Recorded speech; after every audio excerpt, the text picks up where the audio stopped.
During the 1920s, you had the Ku Klux Klan throughout Colorado, not just in Denver. So it was very important for African Americans to fight back, who, when they chose to recreate, they headed for the hills and bought properties in the Gilpin County resort known as Lincoln Hills. Colorado Experience is a co-production of Rocky Mountain PBS and History Colorado.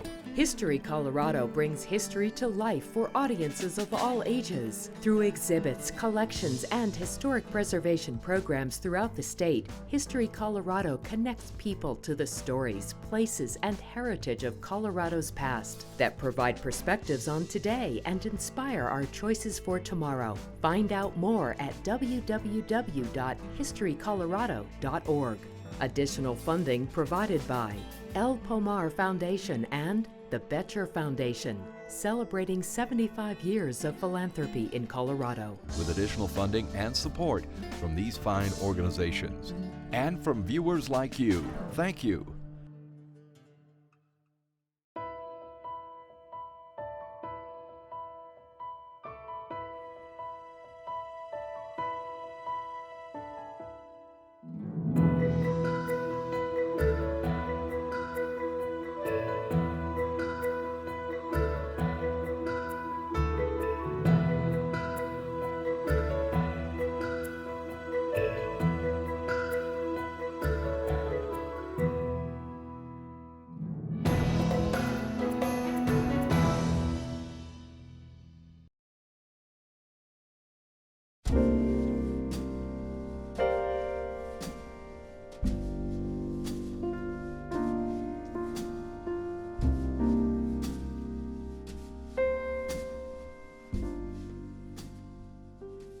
Colorado at first glance does not have a rich history of African American involvement.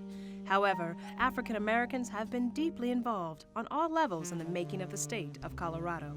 From working for black voting rights to exploring the Colorado Territory, African Americans were crucial to building the state. These were hard-working men and women seeking a better way of life.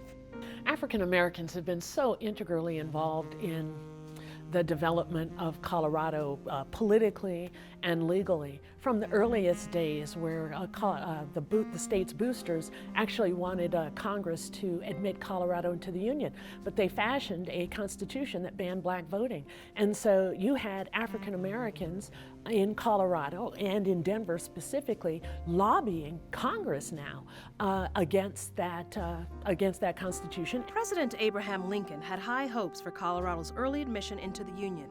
As a staunch Republican stronghold, the president saw Colorado as a source for political support in the fight to restore the nation.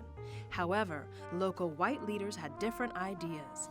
Colorado's first territorial legislature granted all males over the age of 21 the right to vote. In 1864, however, legislators stripped blacks of their voting rights. White voters confirmed their decision by voting overwhelmingly to deny suffrage to blacks in 1865. Henry O. Wagoner, Edward Sanderlin, and William Jefferson Hardin were three black pioneer businessmen who battled the Colorado Territory's white leaders for voting rights and education opportunities. Black leaders circulated a petition and lobbied congressmen in the nation's capital to block Colorado's statehood bid until black voting rights were restored. Their efforts bore fruit when radical Republicans who supported black voting rights helped President Andrew Johnson sustain a veto against Colorado statehood in 1866. The activism of black leaders in Colorado inspired Congress to pass the Territorial Suffrage Act of 1867, which guaranteed voting rights to all adult males, regardless of color, in all the territories. But you had a core group of African Americans who really wanted to fight for legal equality in Denver. During the 1920s, you had the Ku Klux Klan throughout Colorado, not just in Denver, but who had incredible political influence. The governor, one of the governors of Colorado in the 20s, was a member of the Klan. The mayor, Ben Stapleton, was a rather opportunistic ally of the Ku Klux Klan. So it was very important for African Americans to fight back, who, when they chose to recreate, they headed for the hills and bought properties in the Gilpin County resort known as Lincoln Hills.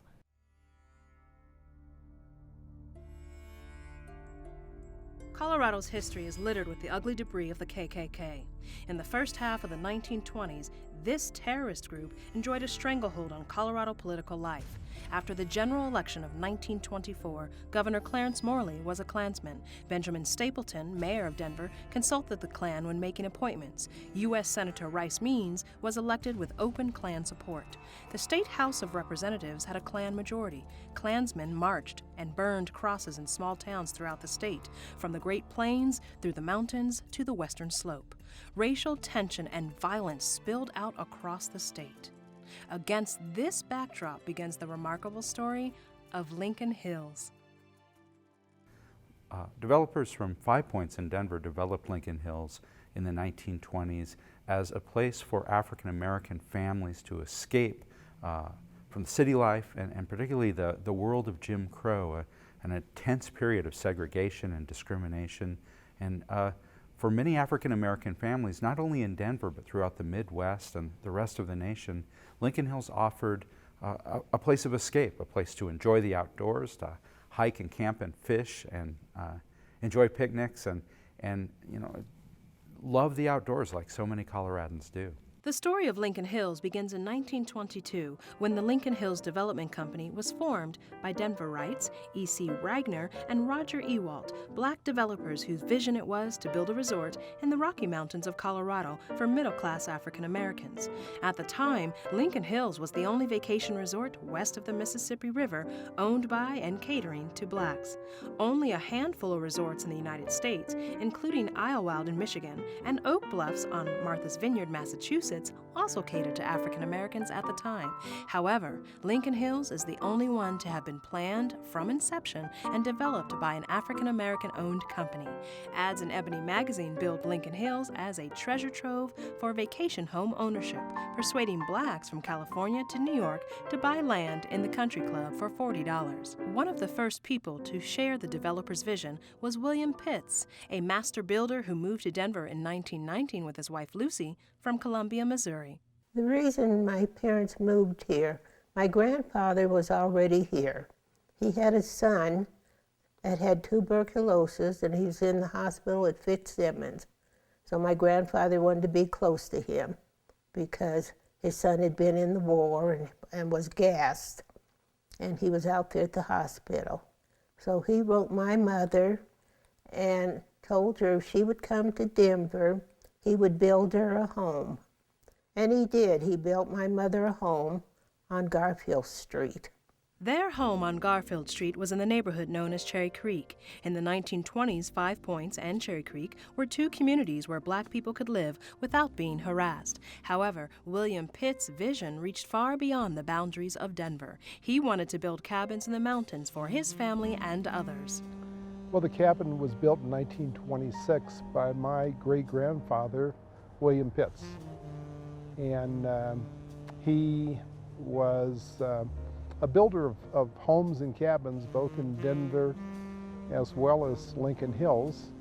He built 3 cabins in Lincoln Hills and several homes in the area that's called North Cherry Creek. His motivation really was to have a country club resort.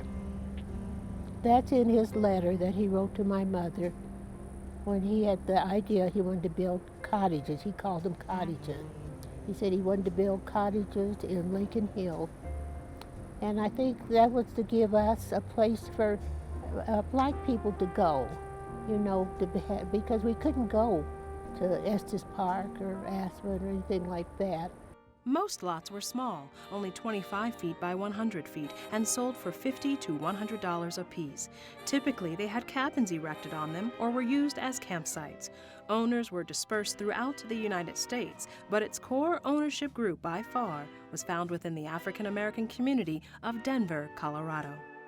William Pitts was not the only visionary that had his sights set on developing Lincoln Hills. When many people think about Lincoln Hills, they think about Wink's Panorama, a gorgeous lodge situated in the Rocky Mountains with a beautiful view of the Indian Peaks. Wink's Hamlet was a businessman in the 5 Points neighborhood of Denver who got the idea of building a destination resort lodge at Lincoln Hills. And over a number of summers in the mid and late 1920s, he would travel up to Lincoln Hills and work on this beautiful 3-story lodge set in the mountains with a wonderful wraparound interior porch. My stepfather had invested everything that he could make and scrape up, and he invested in the land up there, and then he started to build. And his one thing he wanted to do was to build a nice resort area and to have a lodge and cabins to rent, and to have a lot of children come up from Denver area with their parents and learn how to camp out and enjoy some of the things that could be done in the mountains. In 1925, Aubrey Wendell Winks Hamlet and his wife Naomi Hamlet began construction of Winks Lodge, also known as Winks Panorama, which would become the first full-service resort in the growing area. Completed in 1928, Winks Lodge consisted of 3 stories with 6 bedrooms. Over time, additional facilities were added: Winks Tavern, a honeymoon cabin, the Orange Cabin, Tin House, and a 3-plex cabin. Growing up in Chicago, the one thing I looked forward to was coming out and going up to Lincoln Hills with my grandmother during the summers. I remember Wink's cabin very well because it was directly behind my uncle. And it was just buzzing all the time. There were just people coming and going, and you could hear lots of laughter and lots of talking. And some of the jazz players and the blues players who played in the Denver area, because the Denver area was the halfway point from New York to Los Angeles. As it was one of only a small handful of resort hotels that catered to African Americans, Winks Lodge drew many of America's most noted African American creative luminaries, including Count Basie, Duke Ellington, Lena Horne, and Billy Eckstine, who would visit Winks Lodge before and after their performances in the 5 Points jazz venues within Denver. Extending beyond music, Winks and Naomi Hamlet would host readings similar to the literary salons of the Harlem Renaissance, which featured such national treasures as Langston Hughes, Countee Cullen, and Zora Neale Hurston. Now, since they couldn't stay downtown in most places, and they weren't treated very fairly, they found out about Winks, and the word passed around that they could go to the mountains and just have a great time and not have to worry about the other racial problems that were in the Denver area at the time. Winks Hamlet's second wife, Melba, who was the mother of award-winning visual artist Jess Du Bois, was a noted cook, and guests traveled far and wide to sample the best barbecue offered outside of Kansas City. Together with the cultural interaction and stunning natural beauty, fresh air, and a level of freedom rarely found at this time, it is no surprise that Winks Lodge became the place to be for Black people from all walks of life. Family was a big part of Lincoln Hills, and many families have fond memories of their time spent there. Some of those memories have been turned into a museum theater performance. Now, here's my story. My mother was Sharon Duncan Tucker. She was the only child of Muriel Hamlet, whose parents were Clarence and Alberta. My great-grandfather Clarence had a brother named Wendell, whom we all called Uncle Wink. Oh, they looked so much alike when they were young, people thought that they were twins. This performance is based in part from the memories of Linda Tucker Kai Kai. My connection to Lincoln Hills is through my Uncle Wink. He was my great-grand-uncle, the brother of my great-grandfather, Clarence. So Uncle Wink was really important in our family. He was quite a character, and we always wanted to come up here to be with him and his wife, Melba. I only knew Melba, but we loved him very much. When we got in from Denver, the men would go down to the river with tall aluminum cans and get water out of the creek, which was special water. It was ice cold, very fresh, and then we would take the water out with one ladle. Everybody drank out of the same ladle, which was something my brother and I weren't too happy about. We'd say, oh, this must have cooties. And then as the women were preparing the food and getting the kitchen ready, my job was to go change the linen on the beds. They always had flannel sheets because at night it would get very cold, and I would have to pull out the sheets that oftentimes had evidence of little mice having slept there while we were gone. Now, you know what? We were never, ever, ever afraid at Lincoln Hills. I truly believe that we were protected by angels and prayers because 1925 to 1965, not one bad experience in the mountains. That's an incredible track record, it is. Although I was curious about staying in the lodge. So I asked my mother if that would ever be possible, and she spoke to Aunt Melba, who said, sure, sometime when we don't have guests, the kids can come and stay. Of course, my brother wanted to get in on the deal.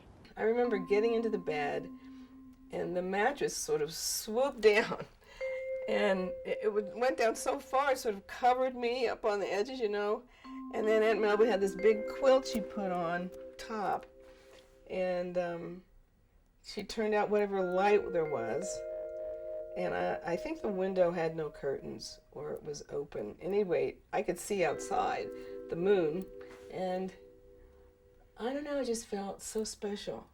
And I just thought to myself, you know, I'm a little princess, and this is my uncle's castle in our own private kingdom.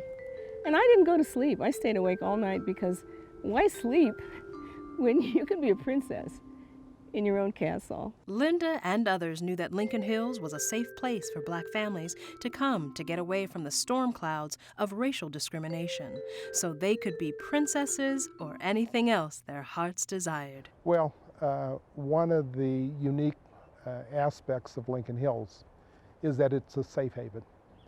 The people of Gilpin County welcomed the Black development, the Lincoln Hills Country Club development.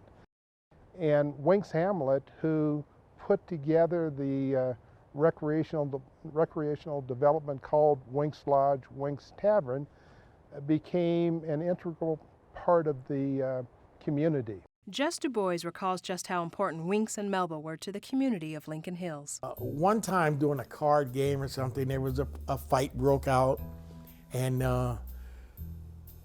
my dad went to Central City to see if he couldn't get the sheriff to come over and maybe quiet things down a little bit by his presence.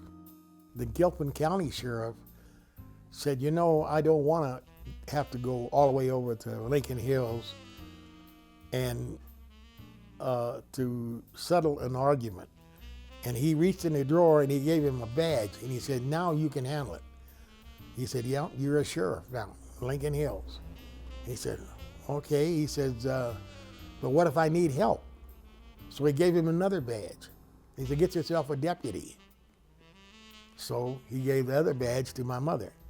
So together they were the sheriff of Lincoln Hills. Night on Camp Naoni is falling, nature's lulling all to rest, and we pray that God will help us be that which we count our best. My name is Jenny Rucker, and I am 88 years old. Don't tell anybody else, though. Lincoln Hills was also the home of Camp Naoni. It was a YWCA girls' camp for African American girls who weren't allowed to go camping in the summer at other YWCA camps. So for about 20 years, girls between the ages of 6 and 7 and 8 and up to 15 or 16 would spend their summers at Lincoln Hills and camp and hike and do crafts and learn about African American culture, produce plays, and enjoy the outdoors like so many children do in Colorado. Night on Camp Naoni, night on Camp Naoni, falling nature, lulling all to rest, and we pray that God will help us be that which we count on best. Night on Camp Naoni was one of the many songs that the young women would sing when they came to camp. Rosemary Berry's family sent her to camp, and Marie Anderson Greenwood attended camp as one of the girls and later becoming a camp counselor. I'm Rosemary Berry, and I'm 88 years old. I'm Marie L. Greenwood, and I'm 100 years old. It was a great camp. Mrs. Greenwood was part of the greatness of the camp because she kept everybody in line and she knew what was happening and she mothered when you needed mothering, and she could come down a little hard when you needed that. But all in all, it was a great camp. Oh, I was a girl reserve in the Phyllis Wheatley branch, YWCA. You know, we had a branch that were just our girls, our people were a part of. And I learned about Camp Naoni being a girl reserve. And I wanted the thrill and the adventure of going to a camp. And I was excited about it because it was an experience I had never had in my life. Well, for one thing, I love the out of doors and nature. And I found in Naoni the thing that just made me happy. Rosemary Berry's parents, Dr. Clarence Holmes and Fairfax Holmes, were very involved in Denver's black community. They were part of a very active civic and political scene. And I knew about the camp because my mother was the executive director of the Phyllis Wheatley branch. So I knew about the activities and had been part of girl reserves and everything else coming up. It was the most wonderful week of life, you know, and we would all sleep on cots, have cots, and we came up on the train. And then when it was time to go back, my little sister would go and hide because she wouldn't go back on the train. She'd hide till the train left, and she'd get to stay another week because the women of the community used to pay the tuition. It wasn't tuition, it was a fee for the week, you know. And it was just like heaven, I'll tell you. The trade ride was part of the joy of going to camp. We had lots of fun. The kids all liked it, particularly when we went through the tunnels. Some of the young girls kept diaries. Nancy Scott Jackson shares some of her memories of the camp. Well, I packed my clothes on July the 8th that evening, 1939. I got up, I cleaned the house, I watched Arthur, that was my baby brother. Billy came home, that's my sister, got my things packed. And then I left on a Sunday. I got up, went to the train, went to camp, ate dinner, to bed. And then this is Camp Naoni. But then the next day I said, having a wonderful time. That was on July the 11th, 1939. I stayed a whole week, and while I was up there, I got 2 letters, one from Lorraine, that was my girlfriend, and one from Daddy, and Daddy gave me $1. I don't know what that dollar was for, but we went on a 2.5-mile hike. That was July the 13th, 1939.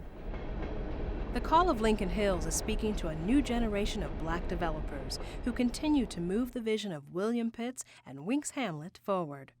We wanted to pay homage to the African-American entrepreneurs of the 1920s, and we have redeveloped Lincoln Hills into a fly fishing resort, which highlights the history of Winks Lodge and the resort communities that were there. I was looking for a fly fishing location within 45 minutes of downtown Denver, and when we came across the Lincoln Hills Valley and South Boulder Creek, it appeared that the condition of the river, the size of the river corridor, the amount of water that comes down through that stretch, it was a really good opportunity to, with a little time and energy, create one of the best fly fishing locations anywhere in the state of Colorado. Whether it is fly fishing, great memories, or continued summer fun, the spirit and soul of this safe haven, this shelter from the storm, Lincoln Hills, lives on. It was kind of like a personal Shangri-La. Nothing can take that away. I mean, even if I hadn't rediscovered Lincoln Hills and Winks Panorama and all of that, I would have still been able to hold on to that memory. My brother told me before he passed that it was his favorite place in the whole world. And I have to say it is for me too. And I've traveled a bit, lived abroad, and there's nothing like it.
Colorado Experience is a co-production of Rocky Mountain PBS and History Colorado. History Colorado brings history to life for audiences of all ages. Through exhibits, collections, and historic preservation programs throughout the state, History Colorado connects people to the stories, places, and heritage of Colorado's past that provide perspectives on today and inspire our choices for tomorrow. Find out more at www.historycolorado.org. Additional funding provided by El Pomar Foundation and the Betcher Foundation, celebrating 75 years of philanthropy in Colorado. With additional funding and support from these fine organizations. And from viewers like you, thank you. This episode is available on Blu-ray. Visit our website to order. There's more Colorado Experience online at rmpbs.org/Colorado Experience, Facebook and Twitter.